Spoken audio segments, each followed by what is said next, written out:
مجھے ایک رات میرے ایک دوست نے کہا، اس نے کہا کہ جی کہاں ہیں آپ؟ میں نے کہا یار کسی کا نکاح ہے وہاں ہوں۔ اس نے کہا واپسی جب نکلیں گے تو تھوڑی دیر کے لیے میرے فارم ہاؤس ہوتے جائیے گا۔ میں نے کہا کیا ہے فارم ہاؤس پہ؟ تو اس نے کہا کل میری بیوی کی سالگرہ ہے تو اس کی ریہرسل ہو رہی ہے، سالگرہ کی ریہرسل ہو رہی ہے، سنگر آئے ہوئے ہیں، ریہرسل ہو رہی ہے، تو اس میں ذرا سا ریہرسل دیکھ کے چلے جائیے گا۔ میں کیا کہتا ہوں اسے؟ میں نے کہا کیا کہہ رہے ہو، کیا کہہ رہے ہو؟ میں نے کہا میرے بھائی مجھے اس سے پرہیز ہے، میں نے اپنے اللہ سے وعدہ کیا ہے، میں نے اللہ سے وعدہ کیا تھا جس دن میں نے ڈرامے چھوڑے تھے، میں نے اللہ سے وعدہ کیا تھا کہ یا اللہ مجھے یہ معاف کر دے، آج کے بعد تیری جہاں جگہ پہ نافرمانی ہو رہی ہوگی میں اس کا حصہ نہیں بنوں گا۔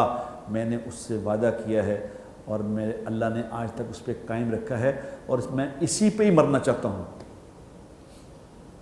میں نے ایسی جگہ پہ نہیں آنا۔ اس نے کہا حضرت کبھی تو ہماری بات نہیں ماننا کریں، وہ اپنی بات رہے۔ ہے سمجھ ہی نہیں کہ کیا کرنا ہے، کیا نہیں کرنا، کیا کرنا چاہیے، کس میں میرا فائدہ ہے، کس میں اندھے کی طرح زندگی گزارے، اندھوں کی طرح۔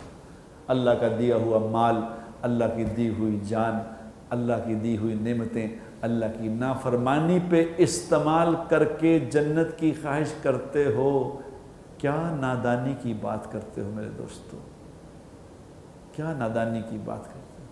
اللہ کوئی اللہ ہے، اللہ مذاق نہیں ہے، گو کہ اللہ بہت رحم والی ذات ہے، اللہ بڑے صبر والے۔ میں تو اللہ کو جب اس نے مجھے کہا میں آسمان پہ دیکھ کر اللہ کو کہنے لگا، میں کہا یا اللہ تیرے صبر کے قربان جاؤں، کیا صبر ہے تیرا، نہ نعمتیں چھینتا ہے، نہ جسم میں درد کرتا ہے، نہ پیسے بند کرتا ہے، نہ فرمانے دیکھتا ہے، پھر صبر کرتا ہے، انتظار کرتا ہے شاید توبہ کرے۔ وہ اللہ ہے، لیکن اللہ ہے، یاد رکھنا اللہ کمزور نہیں ہے۔